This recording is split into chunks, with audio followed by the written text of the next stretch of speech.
বউ হারালে বউ পাওয়া যাবে, মা হারালে মা পাওয়া যাবে না, এই কথাটি কতটুকু সত্য? প্রিয় ভাই এবং প্রিয় বোনেরা আমার, বর্তমানে আমরা এই বিষয়টি অনেকের মুখে শুনে থাকি। অনেকেই বলে যে বউ হারালে বউ পাওয়া যাবে, মা হারালে মা পাওয়া যাবে না। এই বিষয়টি আসলে কতটুকু সত্য? আবার অনেকে এটাও বলে থাকে যে মা হচ্ছে ফরজ আর স্ত্রী হচ্ছে নফল, অর্থাৎ মা হচ্ছে আগে, স্ত্রী হচ্ছে পরে। অথচ আমাদের জানতে হবে যে যদি ফরজ এবং নফলের তারতম্য করা হয় মা এবং স্ত্রীর মধ্যে, তাহলে এই ক্ষেত্রে স্ত্রী হবে ফরজ আর মা হবে নফল। কারণ একজন মার খরচ আদায় করা, একজন মার ভরণ পোষণ দেওয়া একজন সন্তানের উপর কখনো কখনো ফরজ, কখনো কখনো ওয়াজিব, কখনো কখনো সুন্নাহ। কিন্তু একজন স্ত্রীর ভরণ পোষণ দেওয়া স্বামীর উপর সব সময় ফরজ। এই বিষয়টি অনেকেই জানে না।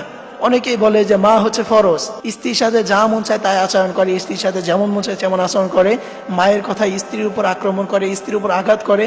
এই ধরনের পুরুষ, এই ধরনের যুবক অনেক আছে। মনে রাখবেন যে এই কাজটি কখনো করবেন না। আপনি যে মাকে ফরজ বলছেন, স্ত্রীকে নফল বলছেন, অথচ এই তারতম্য করা হলে স্ত্রী হবে ফরজ।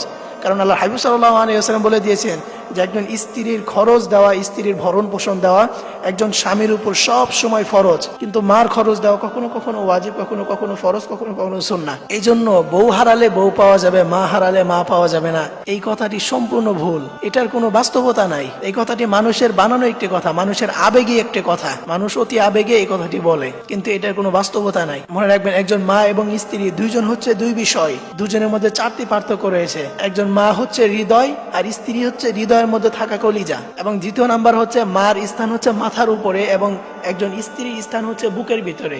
অর্থাৎ মাকে মাথার উপরে, স্ত্রী হচ্ছে বুকের ভিতরে, অর্থাৎ দুইজনই সম্মানিত। এবং তৃতীয় নাম্বার হচ্ছে আজকে যে আপনার স্ত্রী, কালকে সে আপনার সন্তানের মা, অতএব স্ত্রীকে আগে প্রাধান্য দিতে হবে। এবং চতুর্থ নাম্বারে হচ্ছে প্রতিটা নারীর ভিতরে মাতৃত্ব বিদ্যমান। চারটি জিনিস রয়েছে। এই জন্য মা এবং স্ত্রীর মধ্যে যে তারতম্য করা হয়, অনেকে তারতম্য করতে গিয়ে বলে যে বউ হারালে বউ পাওয়া যাবে, মা হারালে মা পাওয়া যাবে না। এটা মানুষের আবেগিক কথা। এই কথার কোনো ভিত্তি নাই, এই কথার কোনো বাস্তবতা নাই। এই জন্য এই কথাটি কখনো বলা যাবে না। মনে রাখবেন, আল্লাহ রাব্বুল আলামিন একজন স্ত্রীকে পুরুষের বুকের হাড় থেকে তৈরি করেছেন। এখানে অনেকে প্রশ্ন করে থাকেন যে স্ত্রীকে কেন মাথার হাড় দিয়েও তো তৈরি করতে পারতেন, পায়ের হাড় দিয়েও তো তৈরি করতে পারতেন, কিন্তু বুকের হাড় দিয়ে কেন তৈরি করলেন? এটার মুফাসসিরগণ চমৎকার একটি ব্যাখ্যা দিয়েছেন যে একজন স্বামী যেন স্ত্রীকে সব সময় বুকের ভিতরে আগলে রাখতে পারে, এই জন্যই স্বামীর বুকের হাড় থেকে স্ত্রীকে তৈরি করা হয়েছে। এই জন্য এই স্ত্রীকে কখনো অবহেলা করা যাবে না। অনেকে অবহেলা করে এই কথাটি বলে যে বউ হারালে বউ পাওয়া যাবে, মা হারালে মা পাওয়া যাবে না।